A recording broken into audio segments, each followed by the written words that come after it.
imperios.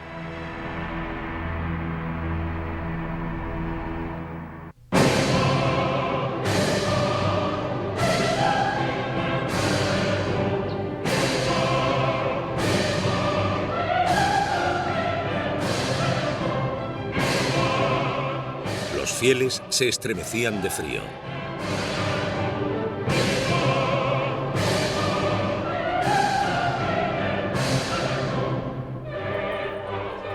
En Notre Dame resonaba el eco de 400 voces e instrumentos musicales.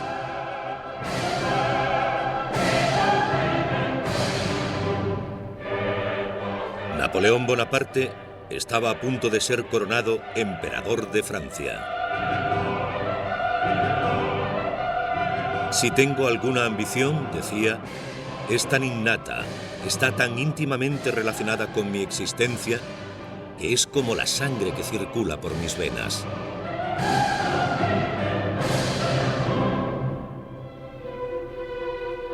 Era el 2 de diciembre de 1804. Napoleón tenía 34 años.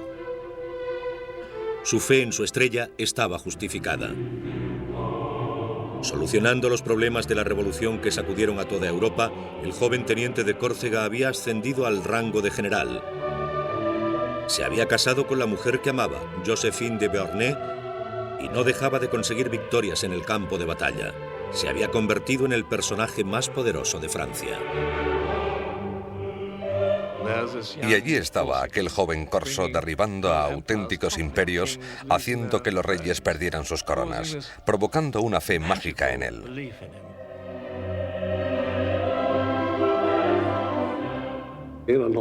Tenía una gran presencia, una intensidad arrolladora, como una bomba a punto de estallar cuando entraba en una habitación.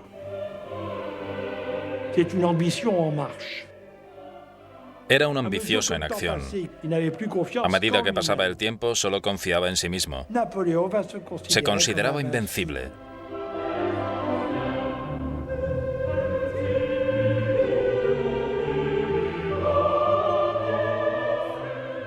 Napoleón subió solo los escalones hasta el altar.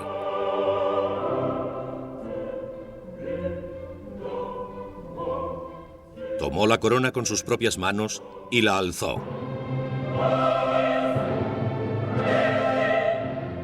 Después, él mismo se la puso. Napoleón.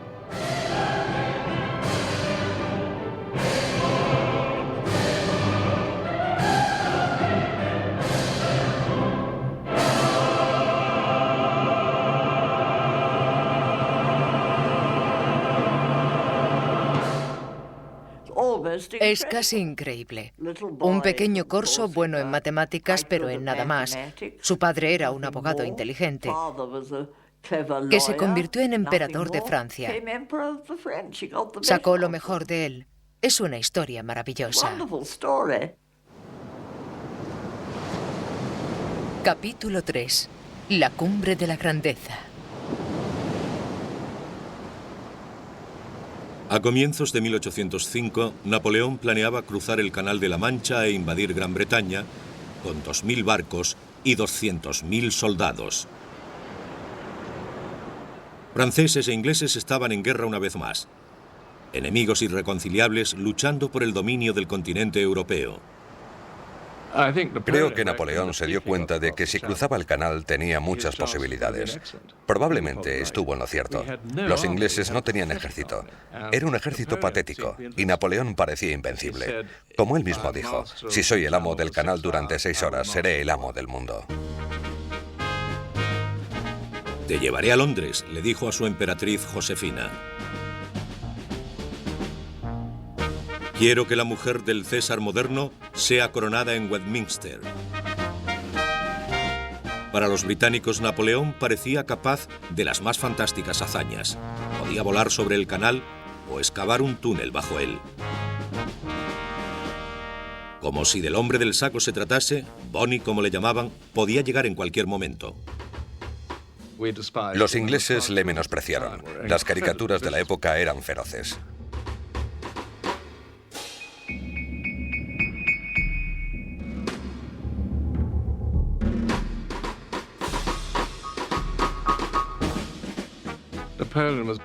Napoleón era retratado como un pequeño corso advenedizo y Josefina como una fulana.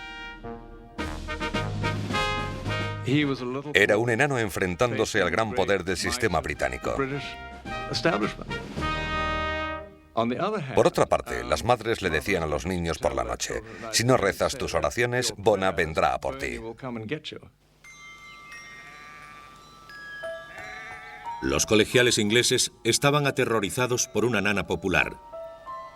Niño, niño, niño travieso, calla, no digas una palabra. Calla, no digas nada, o Bonaparte vendrá y te llevará. Niño, niño, él te oye cuando pasa por la casa.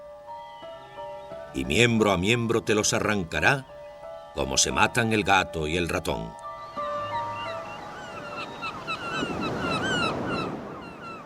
Pero Napoleón necesitaba barcos para cruzar con sus hombres el canal, y su flota no igualaba a la inglesa, la fuerza marítima más poderosa del mundo.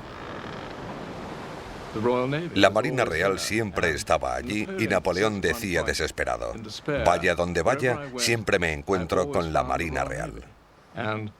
En agosto de 1805 se dio cuenta de que no podía invadir Inglaterra todavía.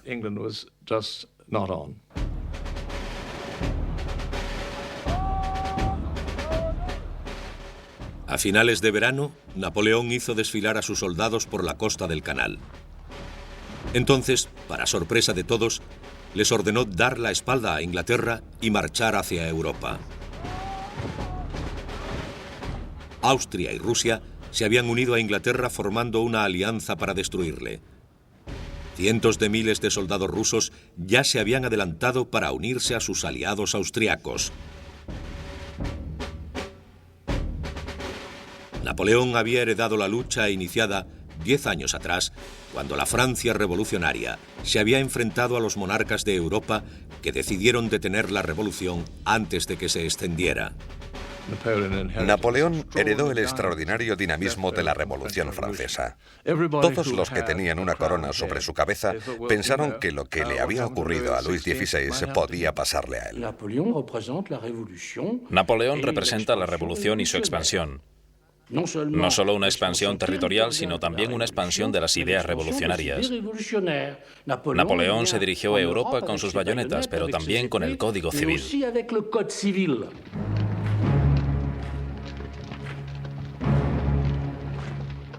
Cansados después de tantos meses de espera, sus soldados estaban ansiosos por luchar.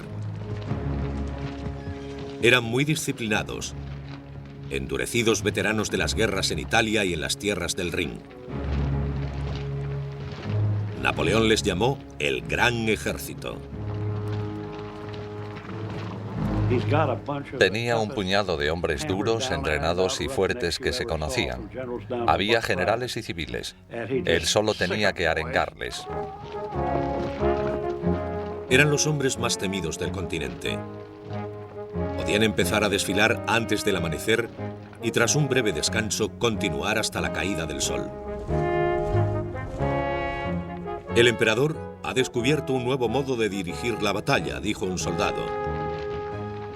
Hace uso de nuestras piernas en vez de usar nuestras bayonetas. Imagínense tener que transportar entre 20 y 40 kilos de raciones, mosquetes y cartuchos. La mayoría de los soldados eran granjeros crecidos en la miseria y acostumbrados a andar todo el día. Estos hombres solían marchar 45 kilómetros al día. Marchaban durante horas, paraban y volvían a caminar durante 3 o 4 horas más hasta que paraban de nuevo. Comían mientras andaban.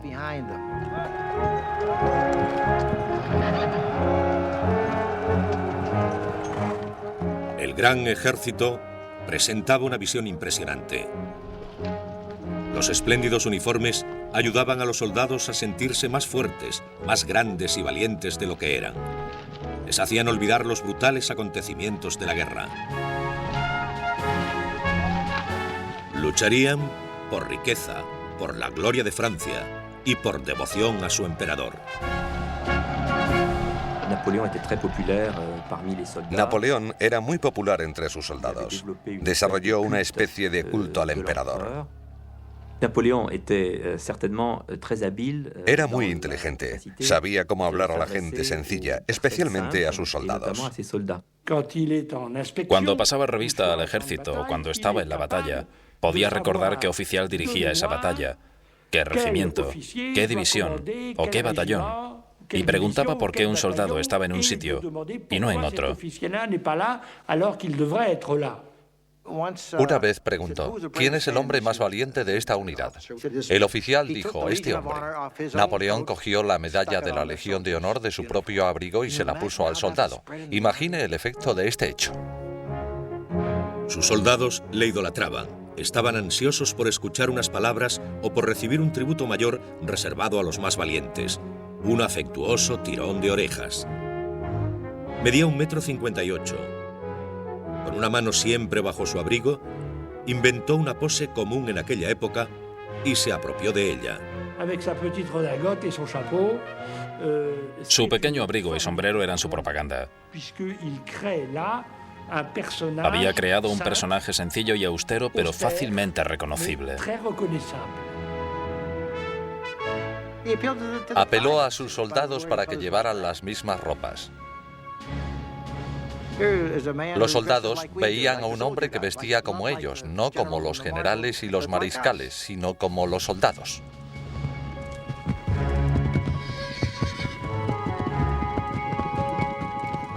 Napoleón guiaba a sus hombres con mano dura, pero él seguía el mismo ritmo. Podía montar a caballo durante 10 horas seguidas. A menudo comía montado en el caballo. Dormía en una pequeña tienda de campaña o bajo las estrellas, tumbándose en su saco de dormir a las 8 y levantándose tan solo unas horas después para pasar el resto de la noche estudiando informes y planeando estrategias.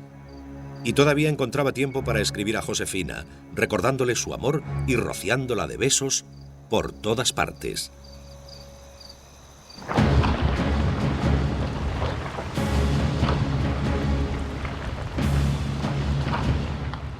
El verano dejó paso al otoño. Los soldados de Napoleón se adentraban cada vez más en Europa.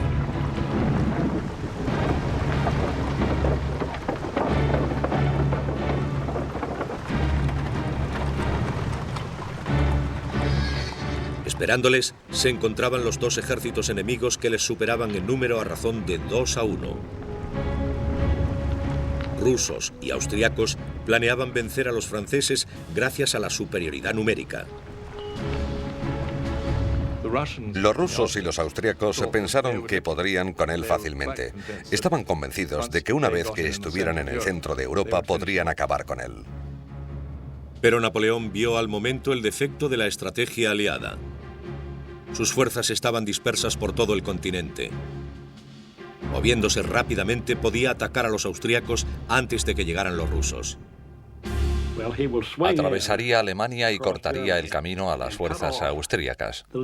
Su plan era atacar primero con sus fuerzas y capturar a aquellos soldados antes de que pudieran reagruparse.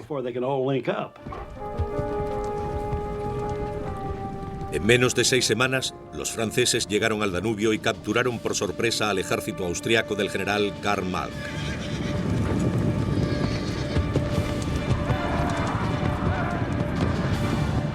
Mientras su enemigo dudaba, Napoleón hacía el ataque decisivo.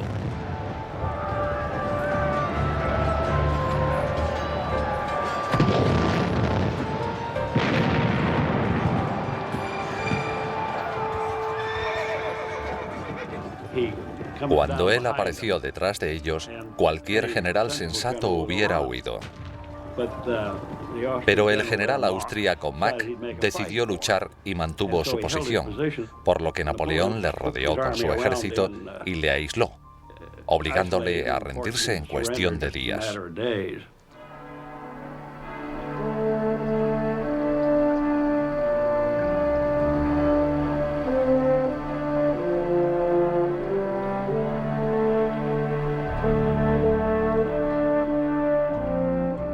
$20.000 hombres se rindieron. Mack había perdido a casi todo su ejército. No quería luchar más que con los ingleses, dijo Napoleón al general austriaco derrotado, hasta que tú llegaste y me provocaste. Todo imperio tiene un fin.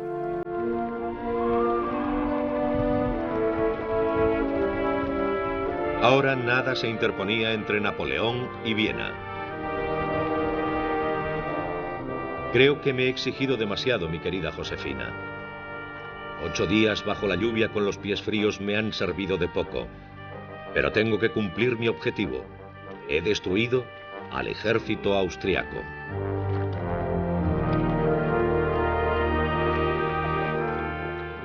Napoleón se había movido a gran velocidad con 200.000 hombres marchando 750 kilómetros en 40 días. Ya había derrotado a la mitad del ejército austriaco.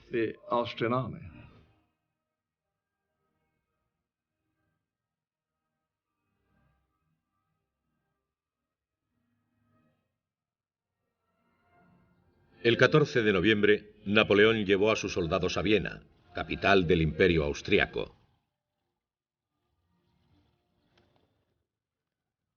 El emperador Francisco I había huido, dejando sus palacios y jardines al enemigo. Mientras Napoleón marchaba triunfante por las tortuosas calles, se retrataba como el representante de la Revolución Francesa, un símbolo de la libertad y la Ilustración. Pero muchos de los que antes le habían venerado ahora habían cambiado de opinión, incluyendo a Ludwig Beethoven. Cuando Napoleón decidió coronarse emperador, Beethoven le denunció por vulgar, una persona que se había rebajado al nivel de un rey ordinario. Beethoven había dedicado su tercera sinfonía al primer cónsul Bonaparte. Ahora había borrado su nombre con furia. El emperador Napoleón dijo: no es nada más que un simple mortal. Pisoteará los derechos humanos y se convertirá en un tirano. 2 meses antes, Napoleón había acampado cerca del Canal Inglés.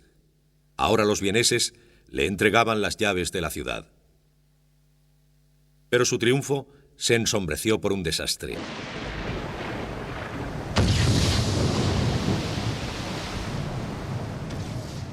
El 21 de octubre, el almirante inglés Horatio Nelson había capturado a la flota francesa en Trafalgar, destruyéndola casi por completo, aunque le costó su propia vida. Gran Bretaña había perdido a su mejor marino, pero los franceses nunca más se atreverían a retar al poder de la marina inglesa. Napoleón nunca más tendría una flota con la que contar, y ahora, en diciembre de 1805, el gran ejército estaba en peligro. Aunque Napoleón había vencido al ejército austriaco y ahuyentado al emperador de Viena, su conquista amenazaba con deshacerse. Era invierno, diciembre, hacía frío. Estaba rodeado de una población hostil. Los rusos estaban llegando para ayudar a los austríacos. Sus tropas estaban diezmadas. Estaba a miles de kilómetros de París. Toda Europa se había convertido en una trampa mortal. Se encontraba en el centro del continente. Prusia amenazaba ahora con declarar la guerra. El 22 de noviembre, el ejército austriaco y el ruso se unieron en la lucha. 90.000 aliados contra 75.000 franceses. Un hombre sensato se habría detenido y quizá hubiera hecho un trato con los rusos y los austriacos. Tenía 2 opciones, echarse atrás o continuar. Pero él pensó, una batalla más. Cuando terminaba noviembre, Napoleón vagaba por el campo estudiando las batallas de Federico el Grande, mirando todos los mapas. Entonces localizó un punto no lejos del pequeño pueblo de Austerlitz. Era un terreno montañoso, rodeado de bosques, estanques pantanosos y pequeñas ciudades. Allí establecería su base. Mirando por encima, el emperador le dijo a sus soldados: Señores, examinen este campo con cuidado. Va a convertirse en un campo de batalla. Tendrán que tomar parte.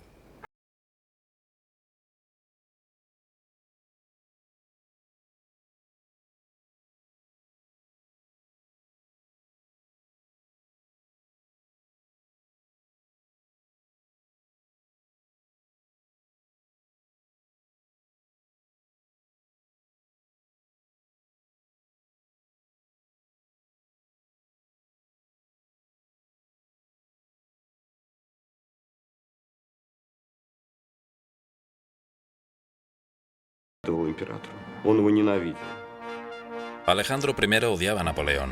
Estaba celoso de él.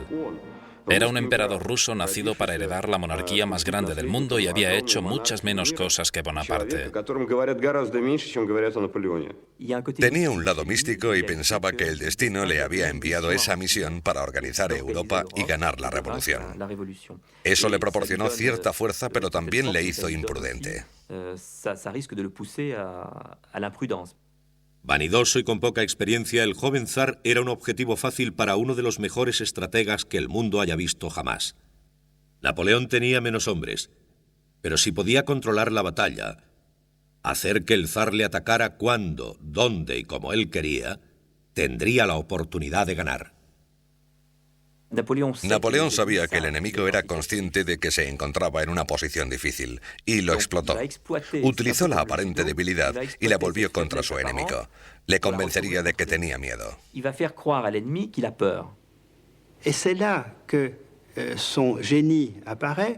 Así es como demostraba su ingenio. Haría pensar al enemigo que era más débil de lo que realmente era para que éste atacase primero.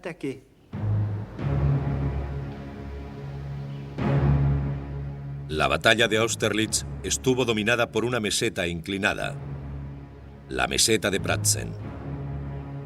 Si quisiera detener al enemigo, dijo Napoleón, ahí es donde debería colocarme. Pero eso desembocaría en una batalla normal, y yo quiero un éxito decisivo. El ejército de Napoleón controlaba las montañas, pero ahora sacrificaría su posición dominante en una estratagema audaz para hacer que los rusos atacaran su flanco derecho. Con una fina línea de soldados a su derecha, ordenó a sus hombres abandonar las montañas y se quedó observando mientras las fuerzas enemigas las ocupaban. Los rusos pensaron que lo habían conseguido. Los franceses contaban con pocas tropas y ellos podían atacar por el sur y acabar con ellos. Napoleón conocía a sus hombres. El zar organizó una reunión urgente y discutieron sobre un ataque inminente. El general ruso Mikhail Kutuzov se negó.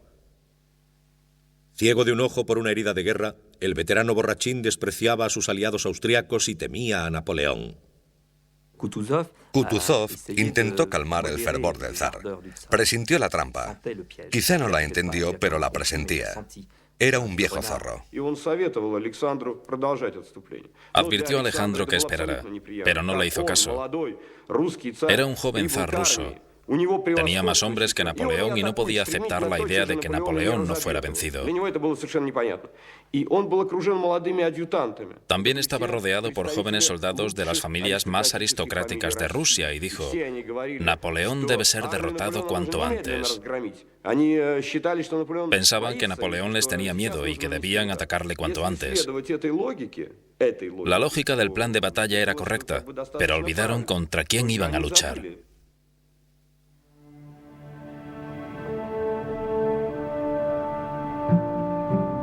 La noche antes de la batalla, Napoleón cenó uno de sus platos de campaña favoritos, patatas fritas con cebolla.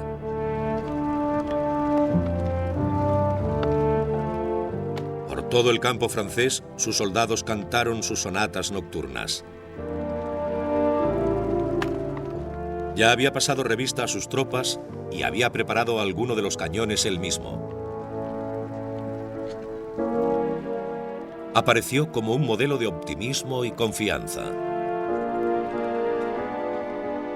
Mientras pasaba entre sus hombres, estos le gritaban «¡Larga vida al emperador!» y ondeaban antorchas encendidas. El campo resplandecía con las luces. Los generales rusos y austríacos que observaban la escena desde lejos pensaban: los franceses están quemando su campamento porque planean rendirse.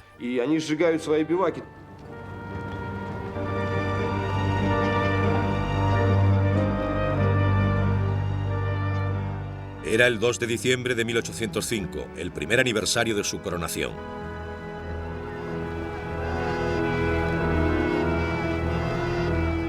Napoleón dijo a un ayudante: «Esta es la noche más agradable de toda mi vida».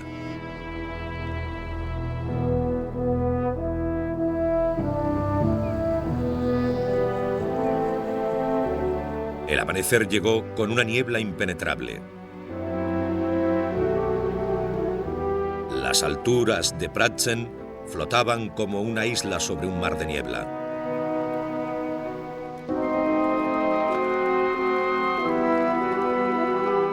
Los soldados de Napoleón se despertaron temprano y, temblando de hambre y cansancio, se prepararon para una lucha que él sabía que sería la última.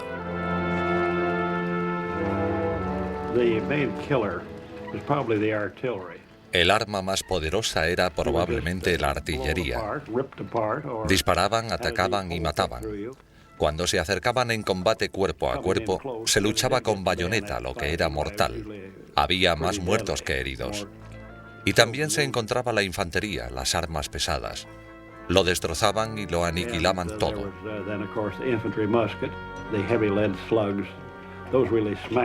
Los modernos rifles de balas hacían un agujero limpio, pero este batallón desgarraba cuerpos y los dejaba con los huesos fuera.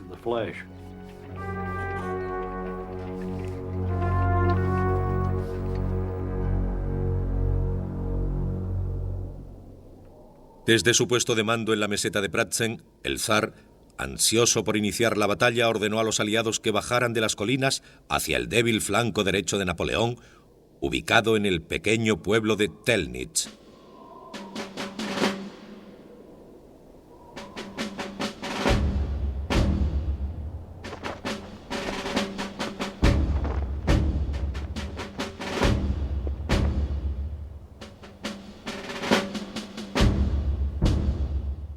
Napoleón se sorprendió cuando vio que 2 divisiones de soldados se habían sumado desde Viena. Habían cubierto los 100 kilómetros en solo 2 días. Napoleón puso refuerzos donde menos lo esperaban y más rápido de lo que nadie pueda imaginar.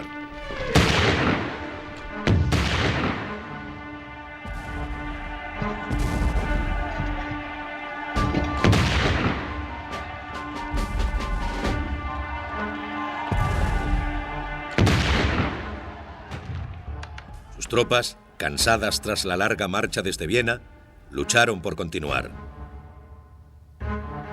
Por ahora, dijo Napoleón, el enemigo está actuando como pensaba, dirigiendo las maniobras según sus órdenes.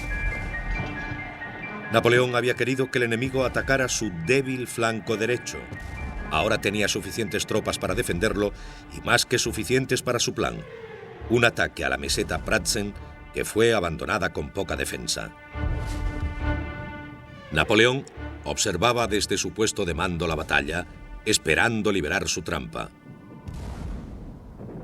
Escondido entre la niebla, al fondo del valle debajo de la meseta, había 2 divisiones francesas, 17.000 hombres.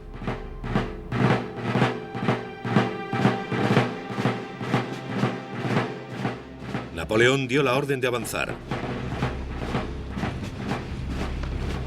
Un ataque rápido, dijo, y la guerra habrá terminado. La niebla era tan densa que los soldados franceses casi no podían ver a 10 pasos delante de ellos. Cuando el sol empezó a salir, el ejército de Napoleón apareció entre la niebla.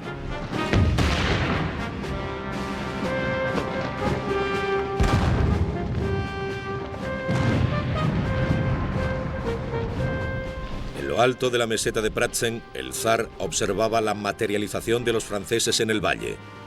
«Han salido del cielo», le dijo a un ayudante. «Su Majestad», le replicó un ayudante, «debería decir que han salido del infierno».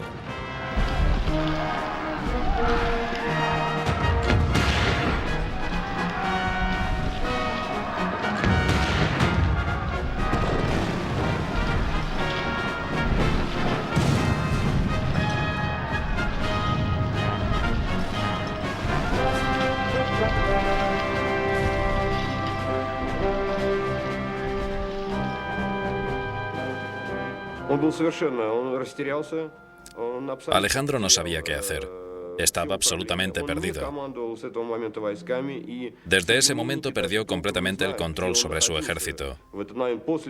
Después del pánico en la meseta, ya no volvió a participar en la batalla.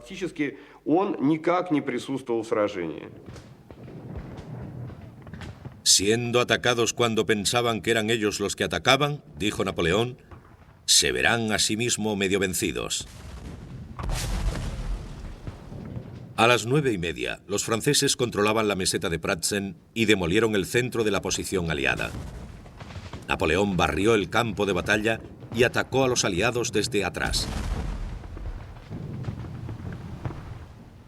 A las 5, Austerlitz quedaba en silencio.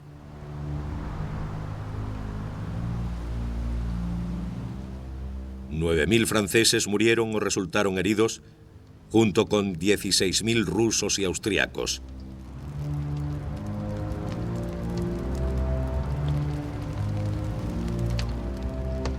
El zar y su ejército se retiraron.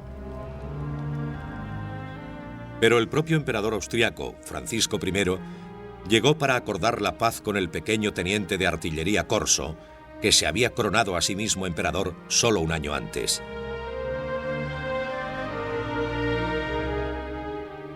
Hoy se ha librado una batalla, escribió Francisco a su mujer, de la que no hemos salido bien librados. Napoleón escribió a Josefina: he vencido al ejército ruso y al austriaco dirigidos por 2 emperadores. Estoy un poco cansado. Te abrazo.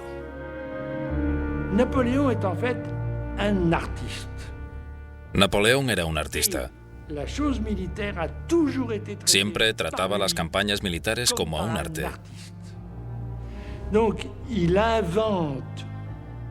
Si los acontecimientos le imponían una solución, pensaba y encontraba una solución. Le encantaba la guerra, no hay duda. Pero le encantaba la guerra como arte. Austerlitz había encumbrado la estrella de Napoleón a cimas más altas. Había logrado su mayor victoria, la victoria de la que podría sentirse más orgulloso. Soldados, dijo, estoy contento con vosotros. Habéis decorado vuestras águilas con una gloria inmortal. Seréis recompensados con alegría y para vosotros será suficiente con decir, estuve en la batalla de Austerlitz, para que la gente responda, ahí va un valiente.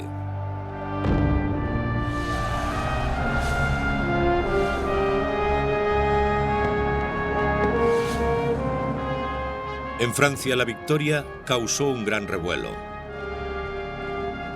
La paz parecía al fin asegurada.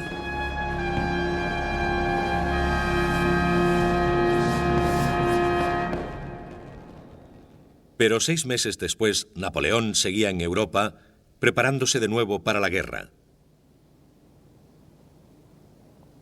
Entre los soberanos establecidos dijo, la guerra nunca va más allá de la posesión de una provincia o una fortaleza.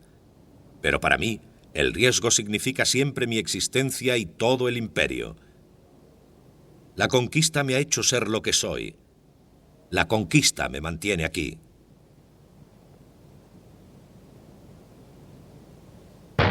Alarmados por el creciente poder de Francia, los prusianos le retaron. Napoleón hizo un rápido trabajo con ellos. La idea de que Prusia pueda tomar el campo de batalla contra mí, dijo, me parece tan ridícula que no merece discusión.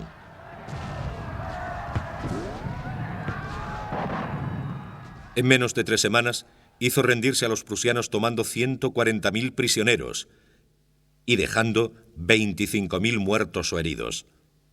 El poder del ejército prusiano había sido destrozado por completo.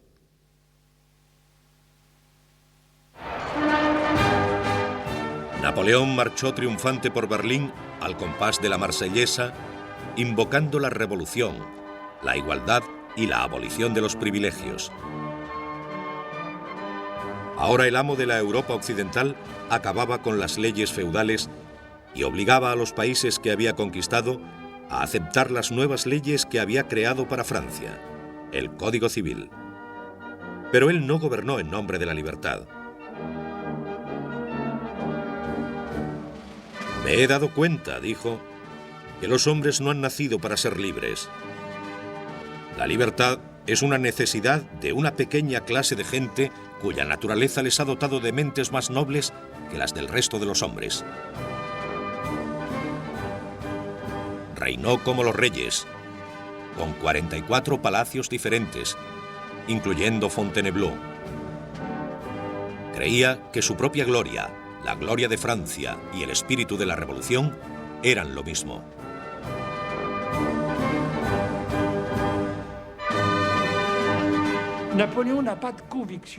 Napoleón no tenía unas profundas convicciones políticas. Amaba el orden, amaba la autoridad, amaba las organizaciones bien dispuestas.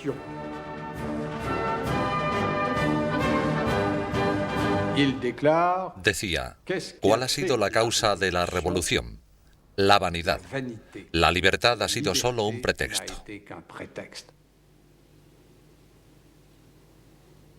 Tenía 37 años.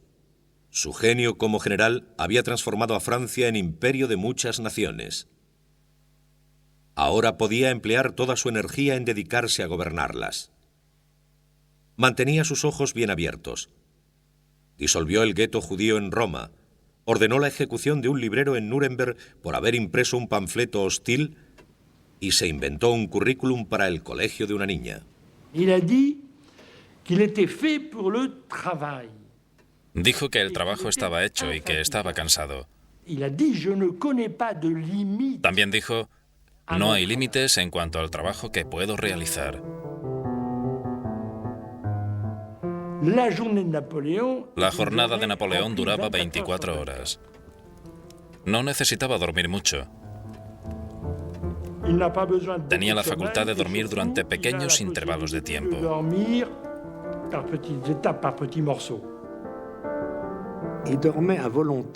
Dormía cuando quería, se sentaba en una silla durante 5 o 10 minutos. Esa era su gran fortaleza. Ordenaba incluso en sueños.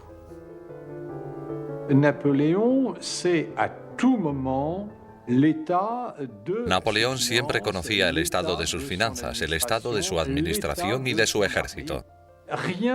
No se le escapaba nada y prácticamente nunca delegaba en nadie.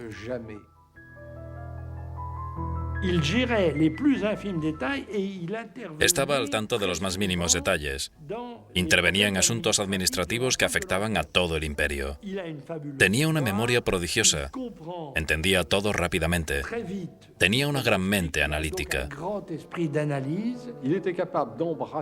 Podía pensar en varios problemas a la vez y dictar varias cartas a sus secretarios. Lo hacía tan rápido que sus secretarios a veces no daban abasto.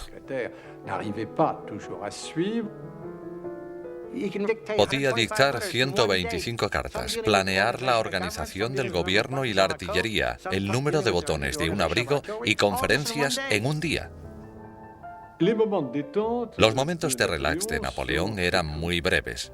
Le gustaban los baños calientes y ordenaba a su ayuda de cámara que le rociara con agua de Colonia. A Napoleón le gustaba mucho el agua de Colonia. Se lavaba cuidadosamente los dientes. En aquella época no había pasta de dientes, pero lo hacía con mucho cuidado. Cuidaba mucho su aspecto personal. Las exquisiteces le aburrían. Prefería el pollo cocido con cualquier tipo de salsa y los macarrones con queso parmesano. La verdad es que no era un sibarita. No se preocupaba de lo que comía y comía muy rápido. Sus cenas duraban 15 o 20 minutos, mientras que el resto de la gente tardaba 2 horas y media. Como miembro de familia corsa, convirtió a sus hermanos y hermanas en miembros de la realeza. Luis se convirtió en rey de Holanda, José en rey de Nápoles y Jerónimo en rey de Westfalia. Necesito a mi familia para estabilizar mi dinastía, decía. Si distribuyera los tronos de acuerdo al mérito, tomaría unas decisiones diferentes. Hizo a su hermana Carolina reina, a Paulina princesa y a Elisa duquesa. A su madre la recompensó con el título de Madame Mère.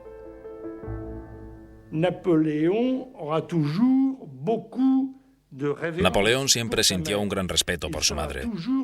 Siempre había sido el niño de su madre, incluso cuando se nombró emperador. Ella estaba encantada con su éxito, pero temía que no durara mucho tiempo. Se dice que solía decir con su acento corso: durará mientras dure.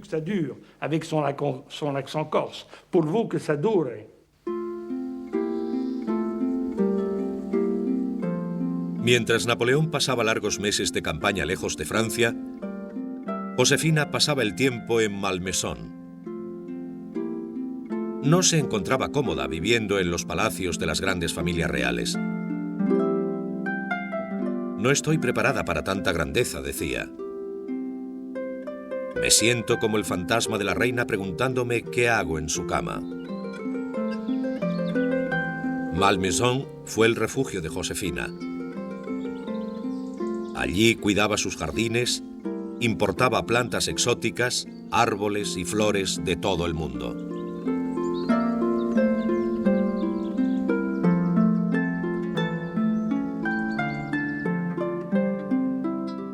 Aunque Napoleón ya no era un joven inexperto, intoxicado por sus exóticos encantos, se seguía sintiendo muy atraído por ella. Me considera, le contó Josefina a una amiga, uno de los rayos de su estrella. Napoleón encontró en Josefina a una mujer con la que hacer realidad todos sus deseos. Era una emperatriz admirable. Se complementaban perfectamente. Como decía Napoleón, yo gano las guerras y ella se gana el corazón de la gente. Josefina parecía cada vez más enamorada, aunque ambos discutían con frecuencia. Él le echaba en cara que gastara casi 1 millón de francos al año solo en ropa. Ella estaba celosa de su amante. Pero él hacía el amor de la misma manera que comía, a toda velocidad. Mi amante, decía, no ocupa mis sentimientos. Es una cuestión de poder. No podía entender por qué Josefina se enfadaba. Se toma las cosas demasiado en serio, decía. Siempre piensa que voy a dejar de quererla. ¿No puede entender que el amor no es para mí?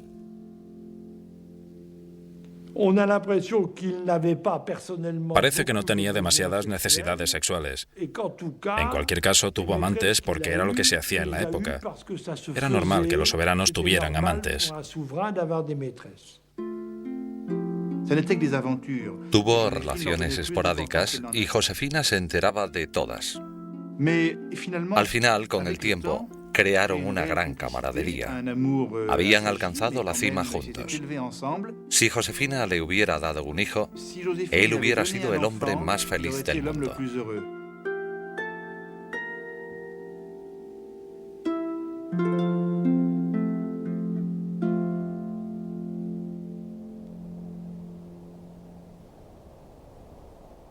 Cuando 1806 estaba a punto de terminar, Napoleón seguía en guerra. Austria y Prusia se habían rendido, pero los rusos, cubiertos de sangre en Austerlitz, y Gran Bretaña, potencias mundiales en el mar, seguían siendo peligrosos enemigos. Contra Inglaterra hizo una guerra económica, un bloqueo continental, prohibiendo a los países europeos que comerciaran con las islas británicas. Para vencer a Rusia, marchó con sus soldados hacia Polonia. La justificación de Napoleón era que había que hacer la guerra contra los adversarios y vencerlos a toda costa. Si alcanzaban Polonia, haría que los rusos capitulasen, y eso era lo que él pretendía.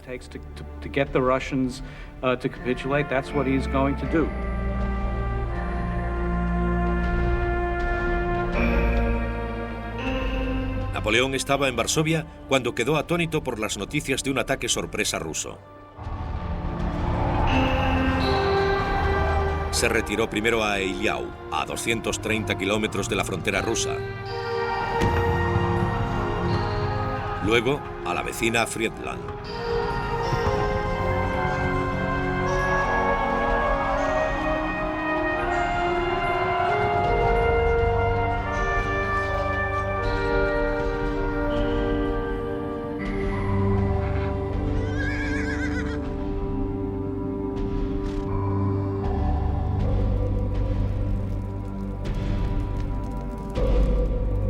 La matanza en las dos batallas fue devastadora. 70.000 soldados franceses y rusos murieron o fueron heridos.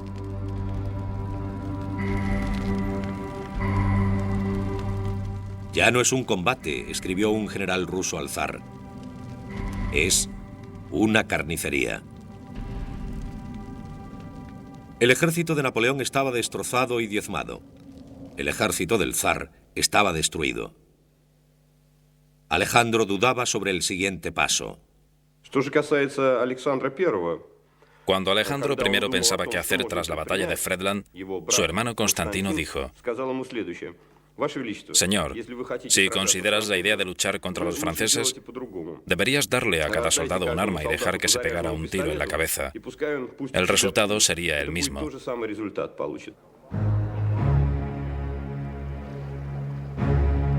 El 25 de junio de 1807, Alejandro viaja a Tilsit, en la frontera occidental del Imperio ruso, para hablar de paz con el emperador de Francia.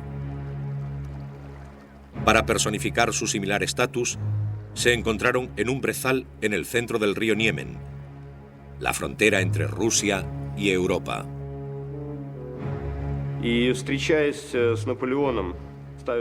Cuando el zar se encontró con Napoleón, tenía un objetivo en mente: encontrar una solución pacífica que le beneficiara. Y lo primero que le dijo en francés a Napoleón fue: Señor, odio a los ingleses mucho más que usted. Y Napoleón dijo: entonces, podemos acordar la paz.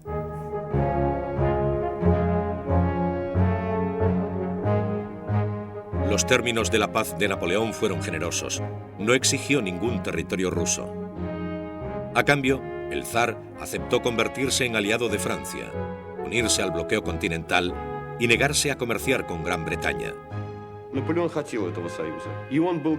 Napoleón quería tener a este aliado y estaba preparado para sacrificarse por ello.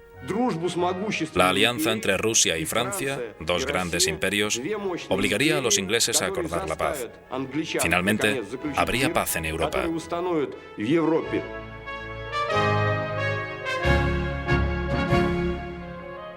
Solo 10 días antes se habían estado matando. Ahora los dos viejos enemigos actuaban como viejos amigos. El zar y Napoleón pasaron muchas horas juntos, pasando revista a sus respectivos ejércitos, recompensando con medallas a los soldados de ambos bandos. Tras 2 semanas, los dos hombres parecían haber creado un fuerte vínculo entre ellos. Napoleón estaba hechizado con Alejandro, al que describía como especialmente atractivo, como un héroe con todas las gracias de un amable parisino. El zar parecía sentir mucho respeto por Napoleón y por su gran poder. Cuando se despidieron, Napoleón estaba convencido de que había convertido al zar en un amigo y aliado. Intentó seducir a Alejandro. Intentó agradarle. Le elogió mucho. Napoleón era un gran seductor. Si Alejandro fuera una mujer, escribió a Josefina, le convertiría en mi amante. Ese fue el gran error de Napoleón. Pensó que realmente había caído bien a Alejandro. Lo que Napoleón no entendió fue que éste nunca cumpliría su promesa. Pero para Napoleón, la paz de Tilsit parecía el momento más glorioso para él y para su imperio.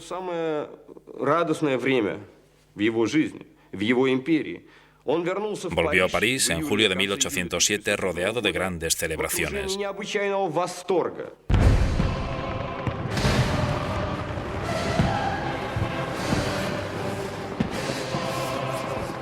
Francia se alegró de la firma del tratado entre las dos grandes potencias.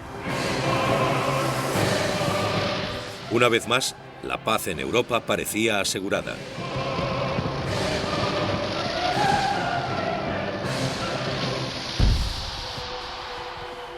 En 1807, el imperio de Napoleón se extendía desde la costa atlántica hacia las estepas de Rusia, desde el Mar del Norte al Mediterráneo. Gobernaba a 70 millones de personas, franceses, italianos, holandeses, alemanes y polacos. No había habido un imperio tan grande desde los tiempos de Roma. Orgulloso de su poder, soñó con unir a toda Europa bajo las leyes francesas.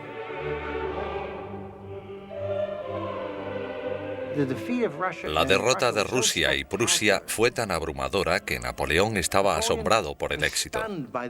Nunca había imaginado tal hazaña. Empezó a pensar que podía hacer cualquier cosa.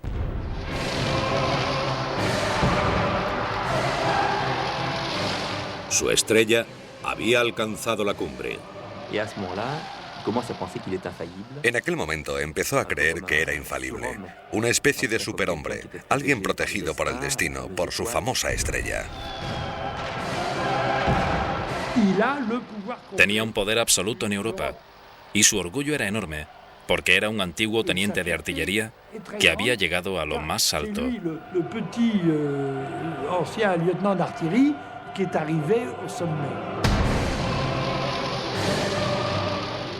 La ambición nunca está satisfecha, escribió una vez Napoleón, incluso en la cumbre de la grandeza. Con 38 años, embriagado de poder, el gobernador más famoso de Europa se empeñó en otra conquista más.